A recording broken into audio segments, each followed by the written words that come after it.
Assalamualaikum warahmatullahi wabarakatuh. Salam sejahtera untuk kita semua.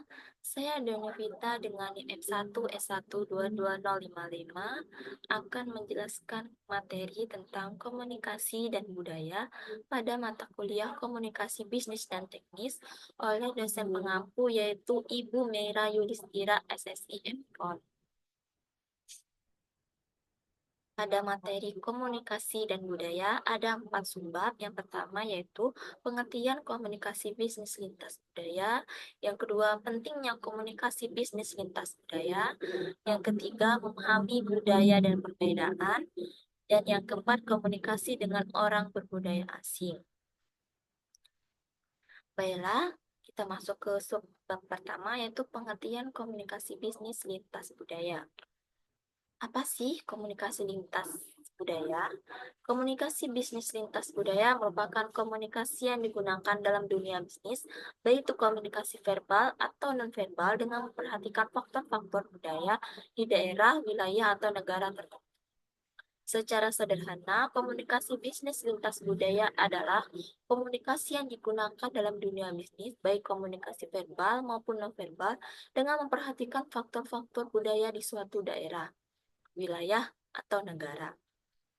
Pengertian lintas budaya dalam hal ini bukanlah semata-mata budaya asing, tetapi juga budaya yang tumbuh dan berkembang di berbagai daerah dalam wilayah suatu negara. Pengertian komunikasi lintas budaya menurut P.Edi Sanusi Silvana pada tahun 2020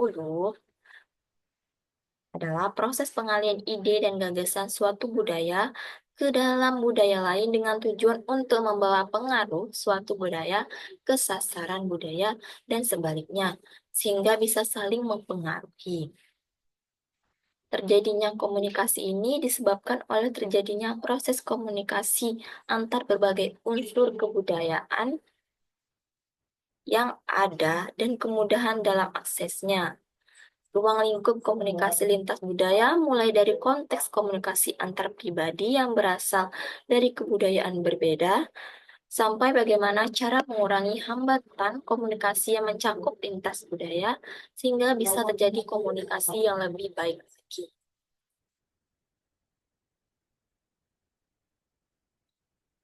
Contoh dari komunikasi bisnis lintas budaya pada pemerintahan Indonesia adalah penggunaan bahasa internasional dalam komunikasi dalam pertemuan seperti ASEAN Summit dan pertemuan formal berbasis internasional lainnya.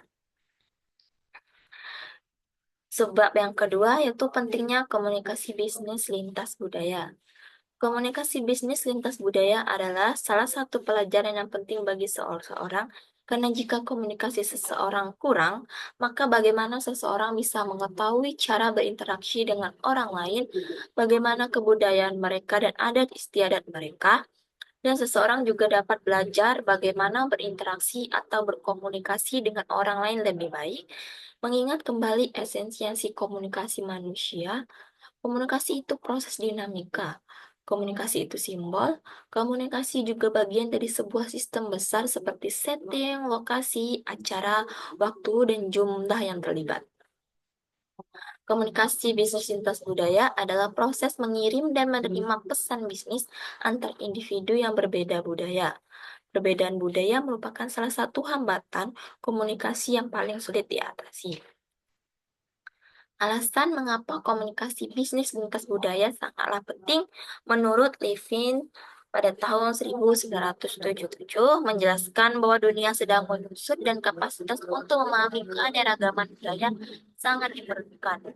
Semua budaya berfungsi dan penting bagi pengalaman anggota-anggota budaya tersebut, meskipun nilai-nilainya berbeda.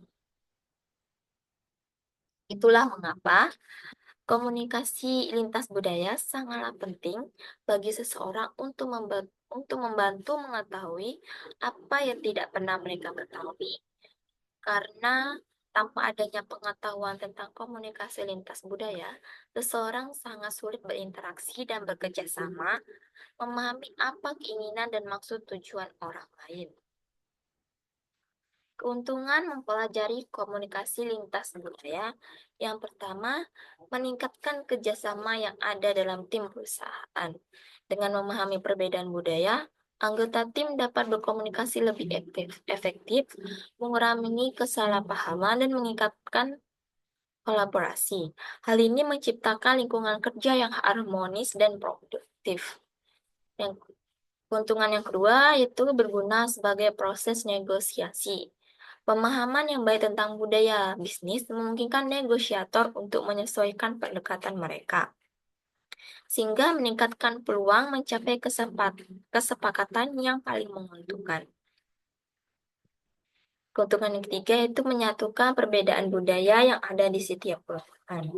Komunikasi lintas budaya membantu menyatukan perbedaan budaya dalam perusahaan sehingga menciptakan lingkungan kerja yang inklusif dan kohesif. Keuntungan yang keempat, membantu dalam proses pengambilan keputusan. Dengan memahami berbagai perspektif budaya, perusahaan dapat mempertimbangkan sudut pandang yang beragam, sehingga menghasilkan keputusan yang lebih baik dan inovatif. Dan keuntungan yang kelima, mencegah pandangan individu mengenai etnosentrisme, yaitu mempelajari komunikasi lintas budaya membantu individu mengurangi sikap etnosentrisme, yaitu kecenderungan untuk menilai budaya lain berdasarkan standar budaya sendiri. Hal ini mendorong sikap saling menghormati dan memahami perbedaan.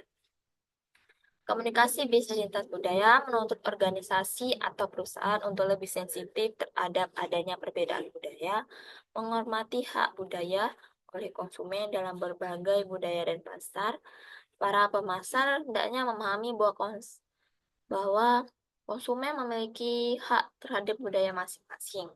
Jika seorang pemasar ingin sukses dalam pemasaran lintas budaya, maka mereka harus menghormati nilai-nilai serta hak yang dimiliki oleh konsumen. Berikut contoh komunikasi lintas budaya. Pertama, kerjasama perdagangan Indonesia-Jepang. Indonesia dan Jepang telah lama menjalin hubungan dagang yang erat.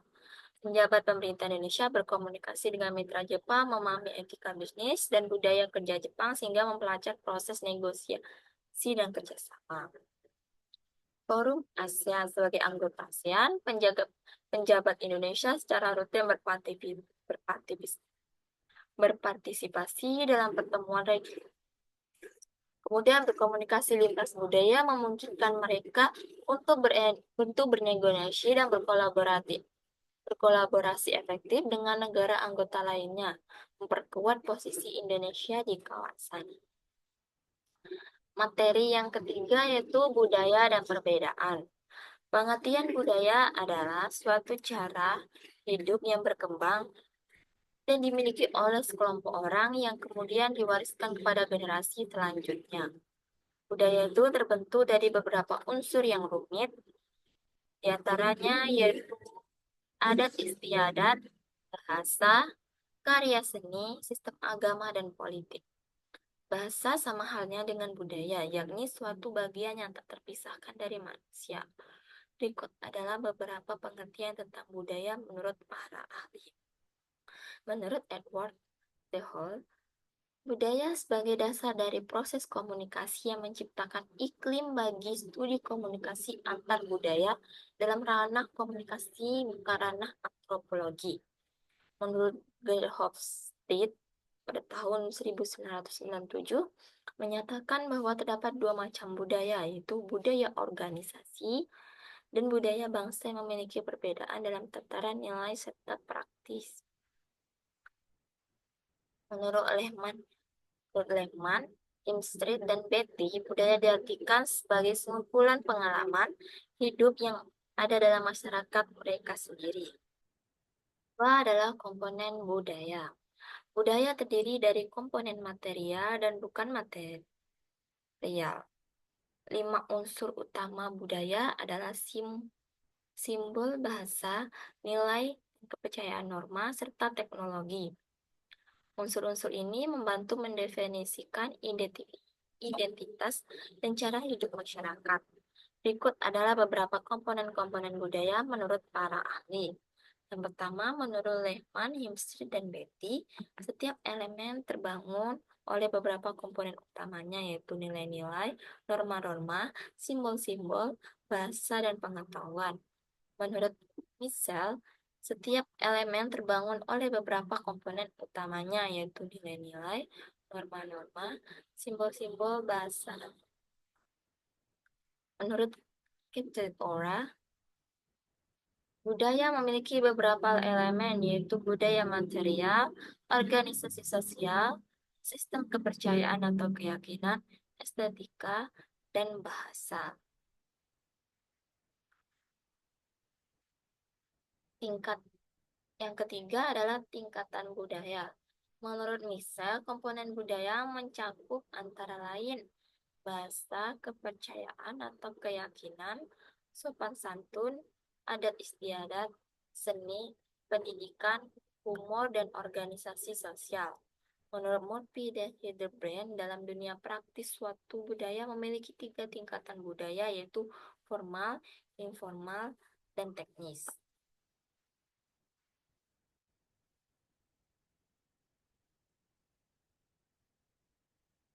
Yang pertama adalah formal. Budaya formal yaitu suatu tradisi atau kebiasaan yang sudah turun-temurun dari satu generasi ke generasi berikutnya, dan hal ini bersifat formal. Contohnya, sebuah kalimat sebaiknya terdiri dari subjek, predikat, objek. Dimensi waktu yang diukur dengan satuan tahun, bulan, minggu, hari, jam, menit, dan detik juga termasuk bagian dari budaya tingkat formal. Yang kedua adalah informal. Budaya informal ialah suatu budaya yang sudah dilakukan secara turun-temurun tanpa diketahui alasannya, melainkan hanya berpondasikan pada penglihatan, pendengaran, dan mengikuti apa yang dilakukan orang-orang sebelumnya. Contohnya yaitu mengapa seseorang bersedia dipanggil dengan nama julukan bukan nama aslinya. Hal tersebut dilakukan karena dia tahu teman-temannya biasa memanggil dengan nama julukan. Yang ketiga adalah teknis. Pada tingkatan ini, bukti-bukti dan aturan-aturan sangatlah penting. Harus terdapat suatu penjelasan yang logis tentang sesuatu harus dilakukan atau ditinggalkan. Misalnya ialah pembelajaran matematika, biologi, fisika, hukum, dan lain-lain. Semua itu dapat dijelaskan secara logika dan diketahui asal muasalnya. Dengan matematika misalnya, kita dapat memprediksikan kapan suatu roket dapat diluncurkan. Dengan fisika, kita dapat memprediksikan kapan air laut akan pasang dan kapal bisa berangkat untuk menangkap ikan di laut. Yang keempat adalah perbedaan budaya.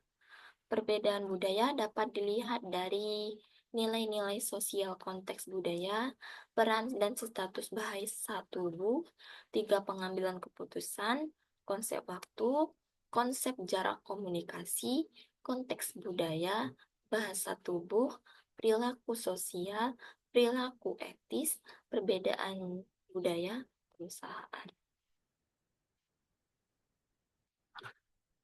Contoh budaya dan perbedaan pada pemerintahan Indonesia, yaitu pencabutan larangan perayaan Imlek oleh Presiden Abdurrahman Wahid atau Gus Dur.